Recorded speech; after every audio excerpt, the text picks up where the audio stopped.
계시록 8장 407쪽 8장 1절에서 13절까지 교독합니다. 제가 한 절, 여러분들이 한 절 교독하겠습니다. 일곱째 인을 떼실 때 하늘이 반 시간쯤 고요하더니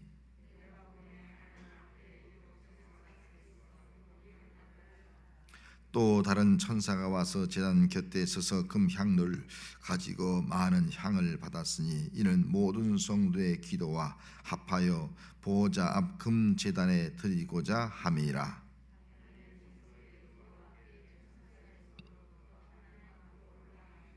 천사가 향로를 가지고 제단에 불을 담아다가 땅에 쏟음에 우레와 음성과 번개와 지진이 나더라.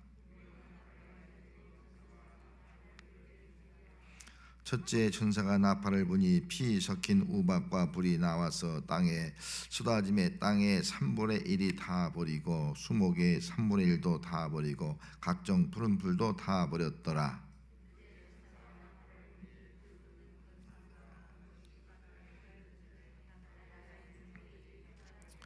바다 가운데 생명 가진 피조물들의 3분의 1이 죽고 배들의 3분의 1이 깨지더라.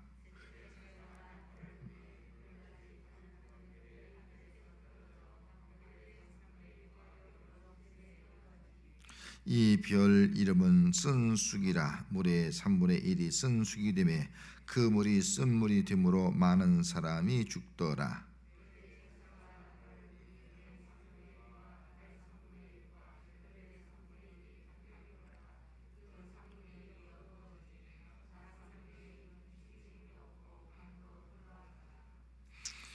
같이 읽습니다. 내가 또 보고 들으니 공중에 날아가는 독수리가 큰 소리로 이르되 땅에 사는 자들에게 화가 있을지니 이젠 새 천사들이 불어야 할 나팔 소리가 남아 있음이로다 하더라. 아멘. 오늘 계시록 8장을 우리 한번 살펴보도록 하겠습니다. 8장은 한마디로 나팔 심판, 나팔 재앙에 대한 말씀이다. 그렇게 볼 수 있겠죠. 한번 넘어가서 보면은 8장은 크게 두 가지로 구성되어 있습니다. 자, 8장에는 먼저 뭐가 있다고요? 일곱째 인심판이 있고요. 첫째에서 네 번째 나팔 재앙이 있습니다. 그 다음에 9장은 다섯째에서 여섯째까지 나팔 심판이 기록되어 있습니다. 자, 여기 나팔, 이 나팔이란 말이 어떤 의미입니까?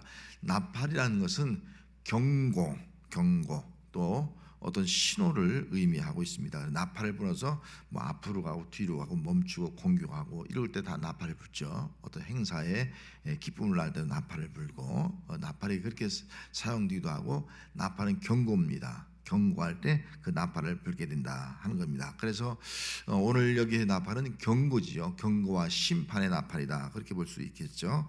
그래서 구약 성경에 가서 보면은 스바냐 1장 14에서 16절에 보면은 여호와의 큰 날이 가깝도다 그렇게 말씀하면서 그 날은 분노의 날이요 환난과 고통의 날이요 황폐와 패망의 날이요 캄캄하고 어두운 날이요 구름과 흑암의 날이요 나팔을 불어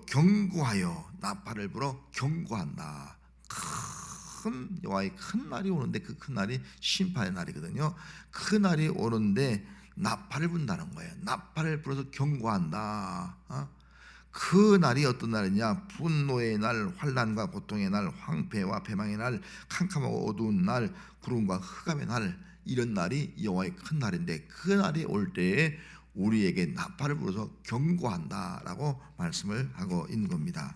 그러면 좀 더 구체적으로 한번 8장의 내용을 한번 보도록 하겠습니다. 한번 넘어가서 보면은 같이 한번 읽어보겠습니다. 8장의 구성입니다. 자, 일곱째인 심판 1절에서 5절 말씀, 또 처음 네 나팔 심판 6절에서 13절, 그런 다섯 나팔 심판 9장 1절에서 12절, 여섯 나팔 심판 9장 13절에서 21절까지. 그래서 이 나팔 재앙은 8장과 9장에 걸쳐서 나팔 재앙이 기록되어 있다 하는 겁니다. 그런데 이 나팔 재앙, 심판이라고 하고 재앙이도 할 수 있는데 뭐 심판이라고 볼 때는 하나님은 반드시 악인은 심판한다는 거예요. 죄는 심판한다는 거예요. 우리는 이 땅에 정말 공의, 정의를 우리가 굉장히 주장하고 있지 않습니까? 그런데 이 땅의 모든 사람이 다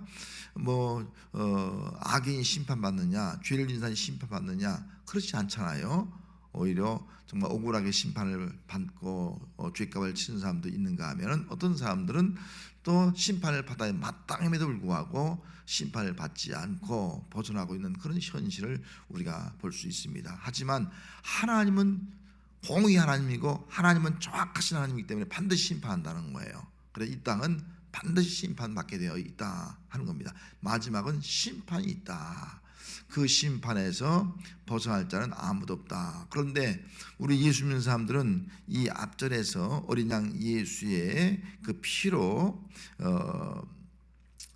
깨끗함을 얻은 자들은 이제 14만 4천이겠죠. 큰 무리가 흰옷을 입고 천상에서 하늘에서 하나님을 찬양하는 내용이 나오지 않습니까? 이것이 바로 성도의 모습이라는 거예요. 앞으로 이런 나팔 심판이 임하지만 우리는 그 가운데서도 우리는 어떤 소망을 가져요? 우리는 다 하나님 앞에서 깨끗한 옷을 입고 흰옷을 입고 하나님을 찬송할 수 있는 사람이 바로 우리 성도의 모습이다 하는 겁니다. 그래서 하늘의 소망을 가지고 살아가는 것, 이 땅의 심판 때문에 결코 두려워할 일이 없다는 것이죠. 그러면 하나님은 죄와 악인을 반드시 심판하는데 우리 예수 믿는 사람들은 어린 양의 피에 씻어서 희게 되었다고 하지 않습니까? 이미 내 대신 누가 심판받은 거예요? 예수님이 심판받은 거예요. 그래서 십자가는 하나님의 공의와 사랑, 하나님의 심판과 하나님의 구원이 있는 것이 바로 십자가입니다. 예수님이 내 죄와 내 악 모든 걸 담당하시고 오히려 심판을 받으심으로 말미암아 십자가에 죽으시고 대신에 우리가 구원받게 되었고 심판에 이르지 않는 그런 성도가 되었다 하는 것을 우리가 기억하면서 오늘 이 심판에 대해서, 나팔 심판에 대해서 한번 살펴보려고 합니다. 그래서 심판이 있다 할지라도 결코 두려워할 것은 없다 하는 겁니다. 그리고 이 심판은 단순한 반복이 아니라 점점 한 사건이 강화되고 있는 더 큰 어떤 심판으로, 더 재앙으로 점점 강도가 높아지고 있는 것을 우리가 알 수가 있습니다. 자, 한번 넘어가서 3번을 보도록 하겠습니다. 같이 한번 읽겠습니다. 7인을 떼었을 때 하늘이 반 시간 동안 고요했습니다. 하늘이 반 시간 동안 고요한 이유가 무엇일까요? 그것은 하나님이 성도들의 기도를 듣기 위해 하늘을 고요하게 하셨기 때문입니다. 4절 말씀 있습니다. 향연이 성도의 기도와 함께 천사의 손으로부터 하나님 앞으로 올라가니라. 자, 오늘 이 본문의 1절 말씀에 7째 인을 뗄 때 하늘이 반 시간쯤 고요하더라 그렇게 말. 반 시간 한 30분 고요하더라 그렇게 말씀하고 있습니다. 왜 고요했느냐? 그것은 성도의 기도를 듣기 위함이다. 기도. 때는 죄를 지은 사람 회개 기도가 필요하겠죠. 기도가 필요하다. 하나님의 도움의 기도가 필요하겠죠. 하나님이 함께함의 기도가 필요하겠죠. 그래서 우리의 기도가 어떤 기도 간에 우리의 기도를 들으기 위해서 반 시간 동안 고요하더라 하는 겁니다. 그러면 왜 하필은 반 시간이냐라고 우리가 질문을 한다고 하면은 예루살렘에서 그 성전에서 또 분향단에서 아침 저녁 불을 갈아요. 불을 갈고 향을 피우는데 그 향을 피우는 시간이 바로 30분 정도 걸린다. 30분. 그래서 향을 피우는 시간, 아침과 저녁에 번전에 불을 가져다가 또 이 분향단에서 그 향을 피우는데 그 시간이 한 30분 소요된다고 합니다. 그래서 이 30분은 어떤 시간이냐?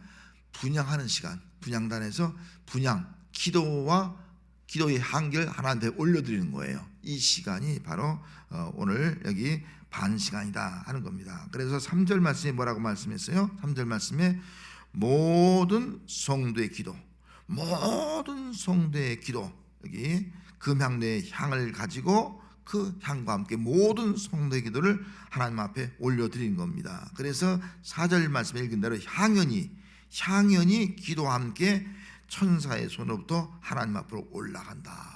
천사가 우리의 기도를 다 우리의 기도와 함께 하나님 앞에 올려 간다. 하나님이 우리의 기도를 받으신다라고 하는 그런 내용이 되겠습니다. 그래서 오늘 우리는 언제까지 마지막 때까지 우리는 기도하는 거예요. 아니, 이 땅에 정말 그 어떤 무서운 심판이 임한다 할지라도 우리에게는 기도할 시간이 우리에게 주어진다는 겁니다. 기도하면서 우리 하나님 앞에 설 그런 준비를 하고 있는 겁니다. 이것이 성도의 모습이에요. 또 이 고요한 이 말 속에는 폭풍 전야의 고요함을 또 상징하기도 합니다.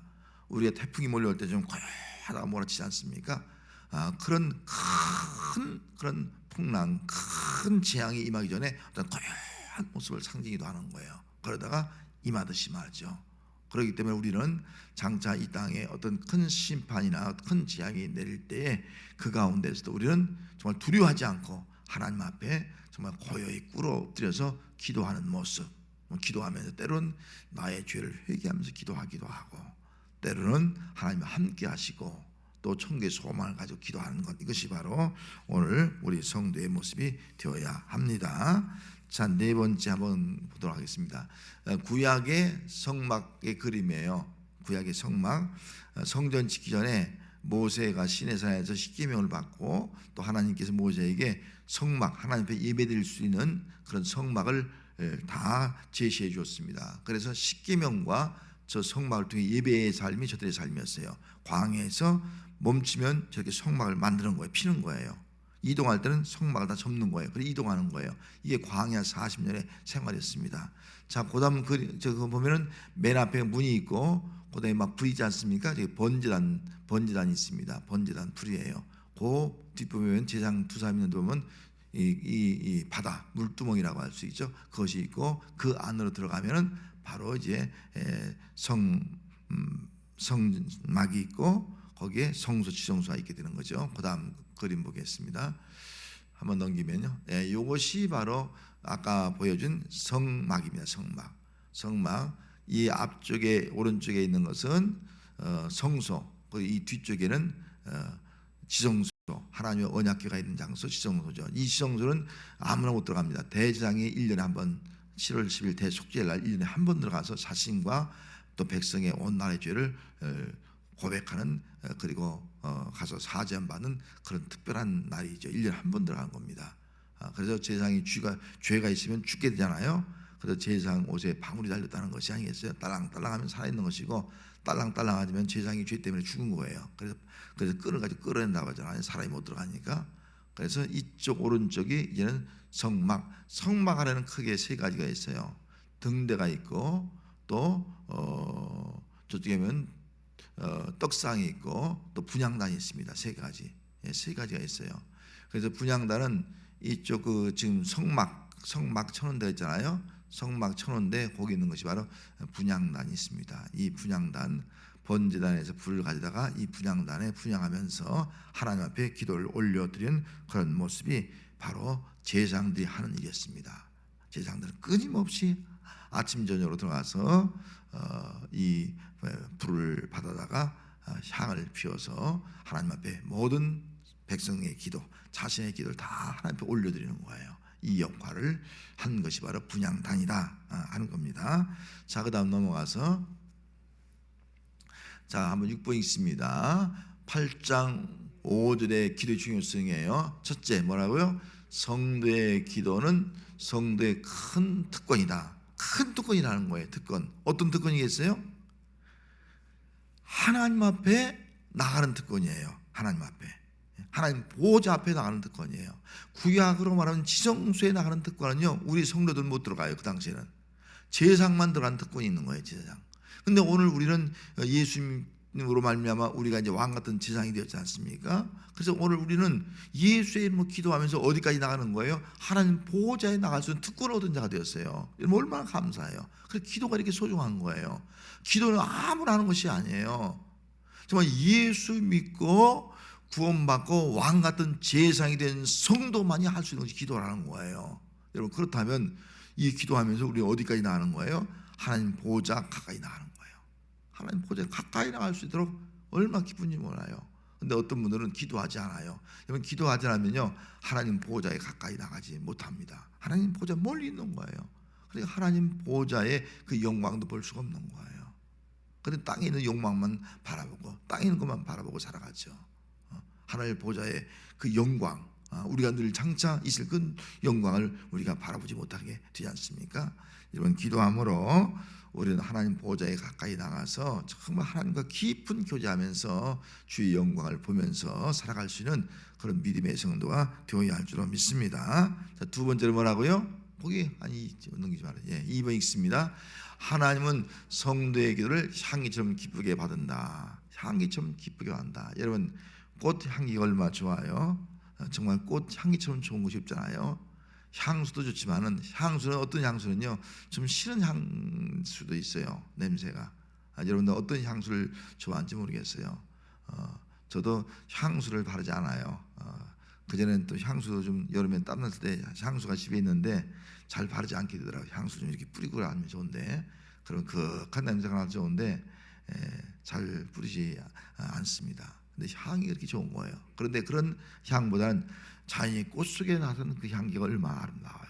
그윽한 향기, 맡아도 질리한 그 향기가 바로 우리 성도의 기도라는 거예요. 그러면 하나님이 그 향기, 우리 기도의 향기를 맡을 때 얼마나 하나님 기뻐하게 되냐는 거예요. 얼마나 좋아하는 거예요.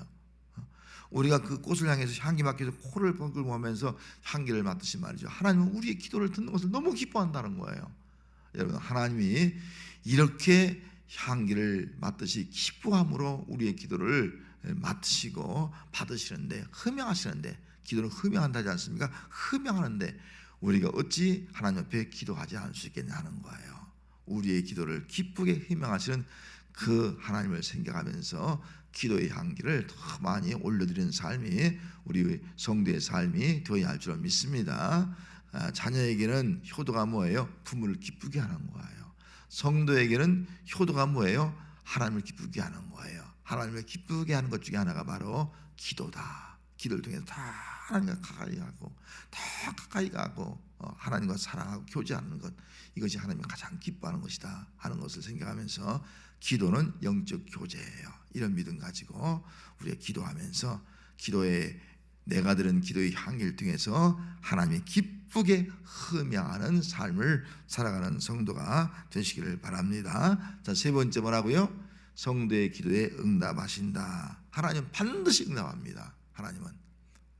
하나님은 반드시 응답한다는 거예요. 기도를 들으시고 응답하지 않는 것은 없습니다. 다만 지금 당장 응답하느냐, 아니면 뭐 한 달 후에 응답하느냐, 아니면 더 먼 몇 년 후에 응답하느냐, 그 시점은 우리가 알 수가 없지만 하나님의 응답하는 것은 반드시 응답하는데, 하나님이 우리에게 가장 필요할 때, 우리에게 가장 좋을 때 응답을 해준다는 겁니다.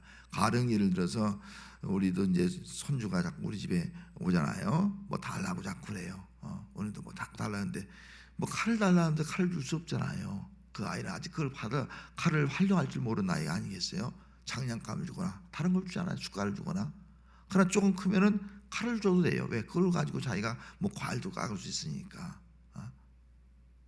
그래서 우리가 당장 하나님이 우리에게 주지 않는다 할지라도 반드시 때가 되면, 필요한 때가 되면, 우리 꼭 있어야 할 때가 되면 그때 하나님은 응답을 하신다 하는 것을 우리가 기억하시면서 하나님의 응답하시는 하나님, 그 응답을 통해서 우리를 선하게 하시고 하나님의 뜻을 이루어 가시는 그 하나님을 믿고 기도하는 성도가 되어야 합니다. 이렇게 기도를 강조하고 있는 이유가 뭐냐면은 환난을 당하니까 자꾸 기도하지 않게 되는 거예요. 우리 코로나19 때문에 자꾸 기도가 하지 않게 되는 거예요. 힘들으니까. 집에서 성도에 모여서 기도하지 않으니까 집에서도 기도 잘 안 되잖아요. 기도해서 혼자 기도하려니까 같이 모여서 하면 기도가 좀 그래도 안 돼. 자꾸 기도하기 어려우고 기도할 그런 상황이 안 되다 보니까 이걸 통해서 아무리 우리에게 재난이 오고 환난이 온다 할지라도 기도하라. 우리를 격려하고 위로하고 또 기도할 수 있는 용기를 갖게 하기 위해서 이렇게 기도를 강조하고 있는 겁니다. 여러분, 환난 당할 때 더 부르짖으라고 말씀했습니다. 환난 당할수록, 이런 고난이 있을수록 더 하나님 앞에 기도할 수 있는 그런 성도가 되시기를 바랍니다. 자, 그 다음 넘어가서 보도록 하겠습니다. 일곱인, 일곱나팔, 일곱 대접이 앞으로 이제 세 가지가 하나 재앙, 하나님의 심판이라 볼 수 있겠죠. 자, 한번 아래 읽어보도록 하겠습니다. 일곱인, 일곱나팔, 일곱 대접 심판이 동일하게 번개와 음성과 우레와 지진이 등장합니다. 이것은 4장 5절에서 본 것처럼 최후의 심판에 대한 묘사입니다. 출애굽기에서 시내산에서 강림하실 때의 배경으로 합니다. 이 세 가지 재앙들이 연결되지 않고 점진적으로 단계가 강해집니다. 여기 나팔 불 때에 대개 나타나는 것이 뭐냐면 번개, 음성, 우레 이것이 나타난다는 거예요. 그래서 여기 4장 5절 말씀에도 뭐라 했습니까? 보좌로 여기 4장 5절 말씀에 보더라도 여기 우레와 음성과 번개와 지진이 있더라. 지진이 있더라. 8장 4절 5절 말씀에도 그렇게 기록되어 있습니다. 그리고 여기 우레와 음성과 번개와 지진 이런 것들이 등장한다. 4장 5절에 가서 보더라도 4장 5절에 가서 보더라도 계시록 4장 5절에 보면 하나님 보좌로부터 번개, 음성, 우레소리가 나고 그런 말씀이 기록되어 있습니다. 그래서 하나님이 뭔가를 말씀하시거나 심판하실 때 반드시 이런 증상들이 나타나고 있다. 번개, 음성, 우레, 지진 이런 것들이 등장한다 하는 겁니다. 그래서 출애굽기 19장 16절에 보면 모세가 하나님의 말씀을 들어 시내산에 올라가지 않습니까? 그때 하나님의 음성이 들잖아요. 모세야, 모세의 음성이 들잖아요. 그러면서 십계명의 말씀을 주잖아요. 여러분 십계명의 말씀을 줄 때 그 아래에서 백성들이 그 하나님의 음성을 듣는데 그 하나님의 음성이 마치 어떤 음성이냐면 출애굽기 19장 16절에 보면 셋째 날 아침에 우레와 번개와 빽빽한 구름이 산 위에 있고 나팔 소리가 매우 크게 들리니 진중에 있는 모든 백성이 다 떨더라. 하나님이 모세에게 십계명의 말씀을 주는데 우레와 번개와 나팔 소리 같이 그런 엄청 어마어마한 소리가 들리는 겁니다. 이것이 바로 하나님이 임재하는 모습이죠. 하나님이 그렇게 임재한다 하는 겁니다. 물론 우리 가운데 임재할 때는 고요하게 임재하지만 이후에 심판 때 임재할 때는 이렇게 임재하신다 하는 것을 보여주고 있습니다. 하나님은 이렇게 정말 우레, 번개, 때로는 나팔 소리 이런 모습을 가지고 임재하시는 그런 아주 웅장하고 거대하고 그 앞에 두려워 떨 수밖에 없는 그런 하나님이시다 하는 어미하신 하나님이다 하는 것을 이 말씀을 통해서 알 수가 있습니다. 자, 한번 8번으로 넘어가도록 하겠습니다. 자, 8번 읽습니다. 큰 제목 첫째에서 네 번째 나팔재앙이에요. 8장은 이제 첫째에서 네 번째까지 이제 살펴보려고 합니다. 자, 아랫부분이 있습니다. 출애굽기의 애굽에 대한 10가지 재앙을 배경으로 합니다. 그런데 그 대상이 하나님의 백성이 아닌 애굽인들이었던 것처럼 하나님의 원수에 대한 심판을 배경으로 합니다. 1에서 네 번째 재앙은 인간에 대한 간접적인 심판, 5에서 여섯 번째 재앙은 인간에 대한 집적인 심판.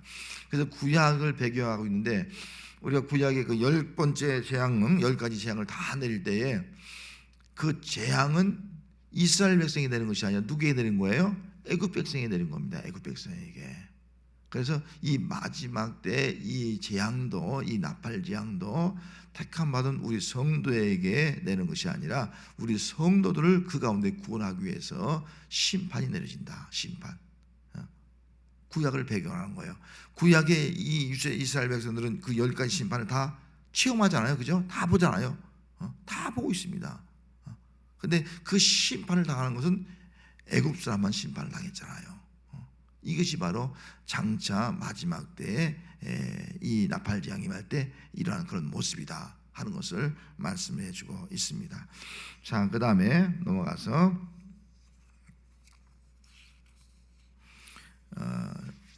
첫 번째 읽습니다. 시작. 첫 번째 나팔 대상은 땅을 배경으로 합니다. 이것은 애굽 재앙 중 우박과 불이 내려 이집트 땅의 모든 수목과 나무가 죽은 7째 재앙을 배경으로 합니다. 7째 재앙 우박, 수목, 풀 그리고 사람과 짐승이 피해. 첫 번째 나팔 심판은 불, 수목과 불의 피해 이런 말씀으로 기록되어 있습니다.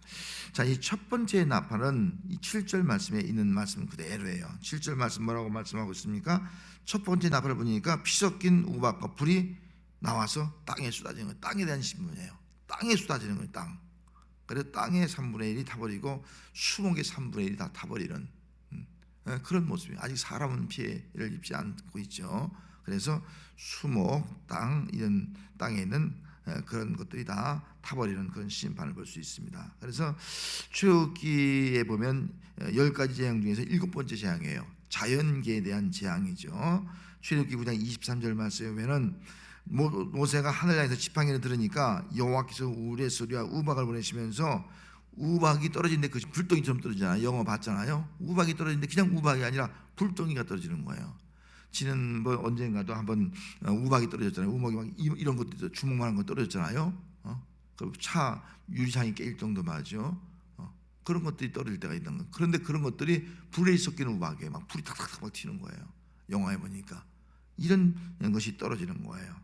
이런 것이 떨어지니까 땅에 떨어지니까 땅에 있는 그런 모든 밭에 있는 모든 것들, 모든 채소, 모든 나무들이 다 꺾이고 파괴되는 그런 일들이 일어나게 되더라. 이것이 바로 첫 번째 재앙이에요. 첫 번째 심판은 땅에 대한 심판이다. 3분의 1이 다 불타버린다. 그런 거죠. 자, 그다음 10번 있습니다. 둘째 나팔 심판. 둘째 심판의 대상은 바다입니다. 예레미야 51장 25절 배경으로 합니다.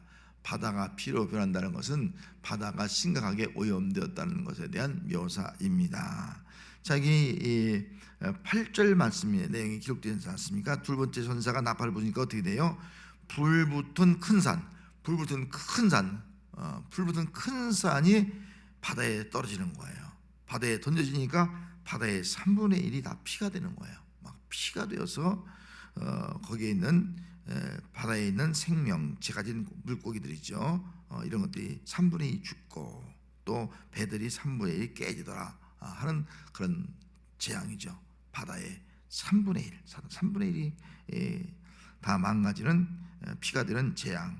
그래서 이 재앙은 여기 예레미야 51장 25절 말씀에 배경으로 하고 있는데 그 예레미야 51장 25절 말씀은 이런 말씀이 있어요. 여호와의 말씀이니라 온 세계를 멸망하는 멸망의 산하, 멸망의 큰 산하. 그러면서 36절 말씀에 그의 바다를 말며 이 큰 산이 떨어지는데 바다가 말라진다. 바다에 대한 심판을 배경으로 하고 있습니다. 우리가 2007년 저 태안 지역에 그 기름선이 파괴되어서 기름이 뜬 그런 경험이 있지 않습니까? 우리 교회에서도 그때 이제 기름 제거하는 작업에 갔죠. 그 당시 가신 권사님들 계시죠? 아무도 없어요? 저만 갔나요? 우리 교인들하고 같이 가서 그 기름때 이렇게 막 제거한 그런 일도 우리 교회도 동참을 했습니다. 많은 사람들이 다 거기에 동참했죠. 이 기름이 있으면요, 기름이 바다를 오염시키는 거예요. 오염시키면 그 바다에 있는 모든 양식하는 것이라든지 고기들이 다 죽게 되어 있는 겁니다. 무서운 거예요. 그래서 이 마지막 때 바다가 오염되는 그런 일들이 일어나게 될 것이다 하는 겁니다. 어떻게 오염될지 모르지만 요즘 한번 TV니까요. TV에 보면 바다를 이렇게 그 조명하는 것들을 보면은 바다가 점점 오염되어 가고 있다는 것을 우리가 알 수 있잖아요. 바다에 별의별 쓰레기들이 다 채워지는 거예요. 우리가 버린 쓰레기가. 그래서 뭐 큰 물고기들, 고래들이 그 속에 막 비닐이가 있고 뭐가 있고 막 다 뱃속에 다 들어가서 죽어가고 있는 그런 모습을 우리가 보지 않습니까? 이런 현상들이 또 나팔 재앙이 임할 때 일어나게 될 것이다 하는 것을 말씀해 주고 있는 것입니다. 그래서 참 이런 환경을 지키고 또 우리가는 정말 어떻게 보면 그 쓰레기들 잘 분해되지 않는 쓰레기들을 우리가 정말 처리하는 것이 참 중요하다. 그런 생각들을 우리가 더 가지지 않을 수가 없습니다. 자, 그 다음에 넘어갑니다.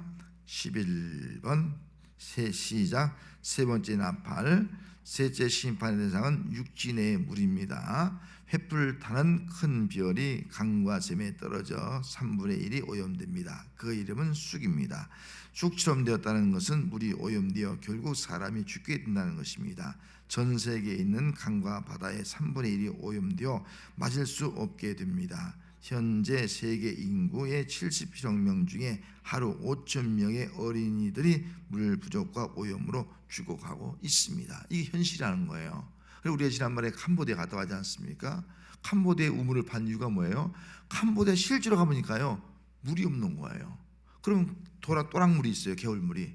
그 개울물들은요 다 오염되고 다 썩었어. 그 물을 떠다 먹는 거예요. 다 병드는 거예요. 다 물이 없는 거예요. 그래서 우물을 파주니까 그 우물 깊이 판 속에서 그 오염되지 않는 물을 먹으니까 얼마나 좋겠어요. 얼마나 감사하겠어요. 또랑물을 먹든지 그 마르니까 빗물을 받아놓은 거예요. 받아놨다 그거 갖고 먹지 않습니까? 우리 옛날에 그랬듯이 말이죠. 그래서 우리는 그래도 웬만큼 파면 우물이 많이 나오잖아요. 근데 거기는 우물이 없는 거예요. 우물이.